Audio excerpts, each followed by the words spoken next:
എല്ലാവർക്കും എൻ്റെ ചാനലിലേക്ക് സ്വാഗതം. ഇന്നത്തെ വീഡിയോ കനോണിൻ്റെ സ്കാനറായ കനോൺ DR-C230 എന്ന സ്കാനർ എങ്ങനെ ഉപയോഗിക്കാം, സ്കാൻ ചെയ്യുമ്പോൾ എങ്ങനെ സ്കാൻ ചെയ്യാം, എങ്ങനെയൊക്കെ ഉപയോഗിക്കാം എന്നതിനെക്കുറിച്ചുള്ള ഒരു സിമ്പിൾ വീഡിയോ ആണ്. വീഡിയോ കാണുമ്പോൾ എൻ്റെ ചാനൽ ഒന്ന് സബ്സ്ക്രൈബ് ചെയ്യുക, ലൈക്ക് ചെയ്യുക, കമൻറ്റ് ചെയ്യുക, ഫോളോ ചെയ്യുക. അപ്പോൾ നേരെ വീഡിയോയിലോട്ട് പോകാം.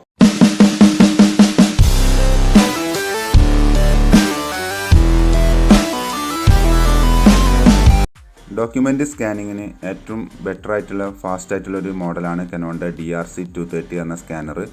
ഇത് ബന്ധപ്പെട്ട ബാങ്കുകളിലും മറ്റു ഓഫീസുകളിലെല്ലാം ഈ ഒരു സ്കാനറാണ് യൂസ് ചെയ്യുന്നത്. മുകളിൽ നിന്നും സ്കാൻ ചെയ്തിട്ട് താഴെയാണ് സ്കാൻ ചെയ്ത് ഔട്ട് ആയി വരുന്നത്. പിറകുവശത്തായിട്ടാണ് ഇതിൻ്റെ പവർ കേബിളും USB കേബിൾ കണക്ട് ചെയ്യാനുള്ള പോർട്ടുകളെല്ലാം ഉള്ളത്. അതിൻ്റെ അടുത്ത് തന്നെ സീരിയൽ നമ്പറിൻ്റെ സ്റ്റിക്കറും നിങ്ങൾക്ക് കാണാം. എന്തെങ്കിലും സർവീസ് എൻക്വയറിക്ക് നിങ്ങൾ രജിസ്റ്റർ ചെയ്യുന്ന സമയത്ത് സീരിയൽ നമ്പർ ചോദിക്കും. അപ്പോൾ ആ ബാക്കിൽ കാണുന്ന സ്റ്റിക്കറിൻ്റെ അവിടെയാണ് നിങ്ങളെ സ്കാനറിൻ്റെ സീരിയൽ നമ്പർ ഉള്ളത്.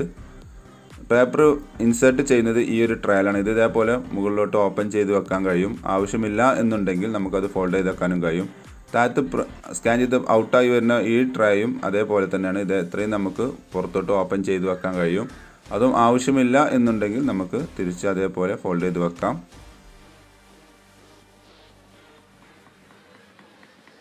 അതേപോലെ തന്നെ ഇവിടെ ഒരു ലിവർ നിങ്ങൾക്ക് കാണാൻ സാധിക്കും.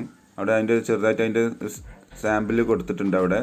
അത് മുകളിലോട്ട് ഇതാക്കി കഴിഞ്ഞ് കഴിഞ്ഞാൽ അവിടെ ബുക്ക്ലെറ്റ് പോലത്തത് നമുക്ക് സ്കാൻ ചെയ്യാൻ സാധിക്കും. പക്ഷേ അതിന് ലിമിറ്റഡ് ഉണ്ട്. GSM കാര്യങ്ങളെല്ലാം കമ്പനി പറയുന്നുണ്ട്. മേ ബി ചിലപ്പോൾ ജാം ഉണ്ടാകാൻ ചാൻസ് ഉണ്ടാകും GSM കൂടി കഴിഞ്ഞ് കഴിഞ്ഞാൽ. അതേപോലെ ഇൻ കേസ് പേപ്പർ ജാം ആവുക അങ്ങനെ എന്തെങ്കിലും ഉണ്ടെങ്കിൽ ഈ ലിവർ ജസ്റ്റ് ഒന്ന് പ്രസ് ചെയ്ത് കഴിഞ്ഞാൽ ഇതേപോലെ ഡോർ ഓപ്പൺ ആയിട്ട് വരും.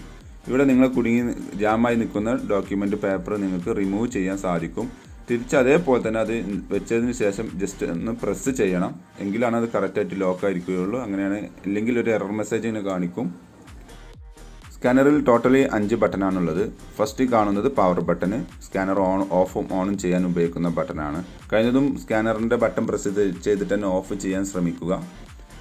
ഓക്കെ, ആ കാര്യം പ്രത്യേകം ശ്രദ്ധിക്കുക. ഇല്ലെങ്കിൽ ചില സമയത്ത് നിങ്ങൾ സ്കാൻ ചെയ്യുന്ന സമയത്ത് എറർ ഉണ്ടാവാൻ ചാൻസ് ഉണ്ട്. ഈ ഒരു ബട്ടൺ എന്ന് പറഞ്ഞു കഴിഞ്ഞാൽ ജോബ് ഷീറ്റ് സെലക്ട് ചെയ്യാനുള്ള ബട്ടനാണ്. കണ്ടില്ലേ? അങ്ങനെ നിങ്ങൾക്ക് പ്രസ് ചെയ്യാം. ഏതാ വേണ്ടത് എന്നുള്ളത് സെലക്ട് ചെയ്യാം.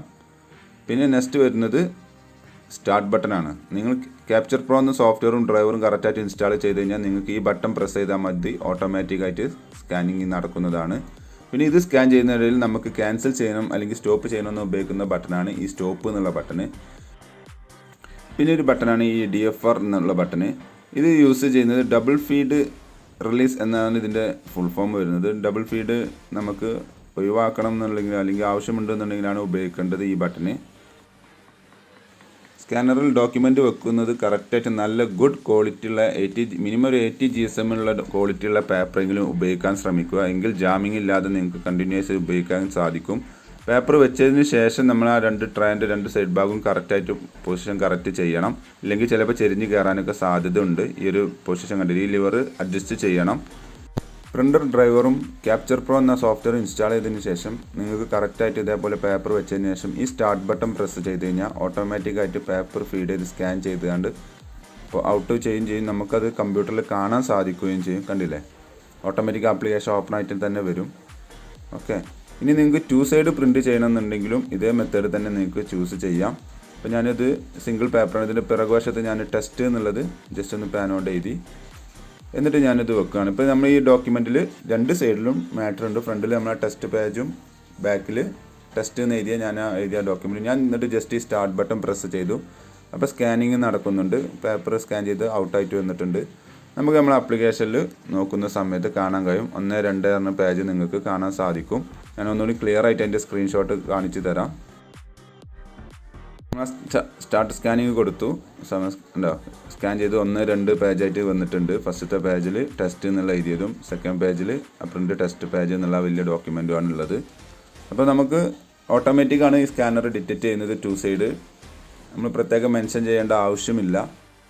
ഈ ക്യാപ്ചർ ഓൺ ടച്ച് പ്രോ എന്നുള്ള ഈ സോഫ്റ്റ്വെയർ ഉപയോഗിക്കുന്ന സമയത്ത് നിങ്ങൾക്ക് എന്തെങ്കിലും എഡിറ്റിങ്ങും കാര്യങ്ങളും എന്തെങ്കിലും വേണമെന്നുണ്ടെങ്കിൽ താഴെ ഈ പാനിൻ്റെ ഒരു ടോത് കണ്ടില്ല, ഒരു എംബ്ലം കണ്ടില്ല, അവിടെ പോയിട്ട് നമുക്കത് ചേഞ്ചസ് വരുത്താൻ സാധിക്കും. നമുക്ക് അവിടെ ക്ലിക്ക് ചെയ്ത് കഴിഞ്ഞാൽ ഓട്ടോമാറ്റിക് സ്കാനിങ് നടക്കുകയും ചെയ്യും. ബട്ടൺ പ്രസ് ചെയ്ത് നമുക്ക് ഈ സോഫ്റ്റ്വെയർ വെച്ചുകൊണ്ട് തന്നെ നമുക്ക് സ്കാൻ ചെയ്യാം. അപ്പോൾ ഞാൻ വെച്ച മാറ്ററാണ് നമുക്ക് അവിടെ കാണാൻ സാധിക്കുന്നത്. ഇത് ഫിനിഷ് എന്ന് കൊടുത്താൽ നമ്മുടെ കമ്പ്യൂട്ടറിൽ അത് സേവ് ആവും. ഇനി ഒന്നുകൂടി നമുക്ക് കൂടുതൽ പേജ് സ്കാൻ ചെയ്തിട്ടുണ്ടെങ്കിൽ സ്കാൻ മോർ പേജസ് എന്നുള്ളത് ക്ലിക്ക് ചെയ്താലും മതി.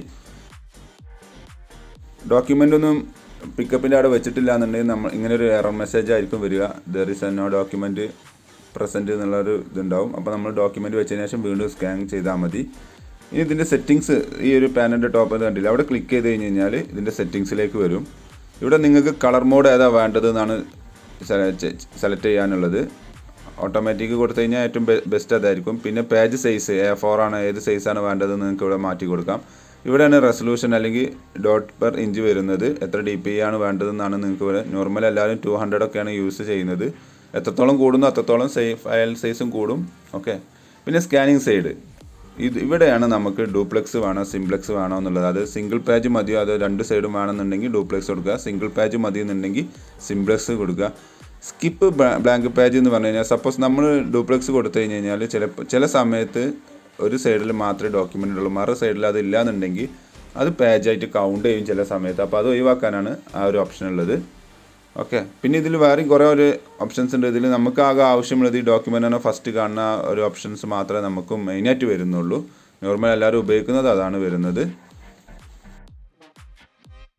മറ്റ് ചേഞ്ചസ് വരുത്തുന്നത് എന്തൊക്കെയാണ് അതെല്ലാം മാറ്റിയതിന് ശേഷം നിങ്ങൾ താഴെ ക്ലോസ് എന്നുള്ള ഇത് ക്ലിക്ക് ചെയ്യണം. ഓക്കെ. എന്നിട്ട് സ്കാൻ കൊടുത്തു കഴിഞ്ഞാൽ നിങ്ങൾ ചേഞ്ചസ് വരുത്തി അതേപോലെ തന്നെയാണ് നിങ്ങൾക്ക് സ്കാൻ ചെയ്യാൻ സാധിക്കുന്നതാണ്. പുതിയ സ്കാനറാണ് നിങ്ങൾ വാങ്ങിയതെങ്കിൽ മസ്റ്റായിട്ട് നിങ്ങൾ അടുത്തുള്ള കനോണിൻ്റെ ഓതറൈസ്ഡ് സർവീസ് സെൻറ്ററിൽ വിളിച്ച് രജിസ്റ്റർ ചെയ്യുക, അല്ലെങ്കിൽ ടോൾ ഫ്രീ നമ്പറിൽ വിളിച്ച് രജിസ്റ്റർ ചെയ്യുക, ബുക്ക് ചെയ്യുകയോ ഇൻസ്റ്റാളേഷൻ ബുക്ക് ചെയ്യുകയോ ചെയ്യണം. അവരുടെ എഞ്ചിനീയർ വന്നാൽ നിങ്ങൾക്ക് ഫ്രീ ആയിട്ട് അൺബോക്സിങ്ങും സെറ്റപ്പ് എല്ലാം ചെയ്തു തരുന്നതാണ്. എങ്കിൽ മാത്രമേ കറക്റ്റ് വാറൻറ്റി കാര്യങ്ങളെല്ലാം കിട്ടുകയുള്ളൂ. ആ കാര്യം പ്രത്യേകം ശ്രദ്ധിക്കണം. ഒരു പ്രത്യേക കാര്യം പറയാനുള്ളത്, ഒരിക്കലും സ്റ്റാപ്ലർ പിന്നുള്ള പേപ്പറുകളോ അല്ലെങ്കിൽ വൈറ്റിനർ ഉണങ്ങാത്ത പേപ്പറുകളോ ഒരിക്കലും ഇതിൽ ഡോക്യുമെൻ്റ് ഫീഡറിൽ വെക്കാൻ പാടില്ല. അങ്ങനെ വെച്ച് കഴിഞ്ഞാൽ നിങ്ങളെ റോളറിന് പെട്ടെന്ന് കംപ്ലയിൻറ്റ് വരാൻ ചാൻസ് ഉണ്ട്. അപ്പോൾ അതുകൊണ്ട് ഫുൾ വൈറ്റിനർ ഫുൾ ഉണങ്ങിയതിന് ശേഷം മാത്രം പേപ്പർ വെക്കുക. അതേപോലെ സ്റ്റാപ്ലർ പിന്നുകളെല്ലാം റിമൂവ് ചെയ്തതിന് ശേഷം മാത്രമേ ഉപയോഗിക്കാൻ പാടുള്ളൂ. അപ്പോൾ okay, thanks for watching my video. അപ്പോൾ വീഡിയോ ഇഷ്ടമെന്ന് വിചാരിക്കുന്നു. ചാനൽ സബ്സ്ക്രൈബ് ചെയ്യുക, ഫോളോ ചെയ്യുക, ലൈക്ക് ചെയ്യുക, ഷെയർ ചെയ്യുക, കമൻറ്റ് ചെയ്യുക. അപ്പോൾ ഓക്കെ, ബൈ.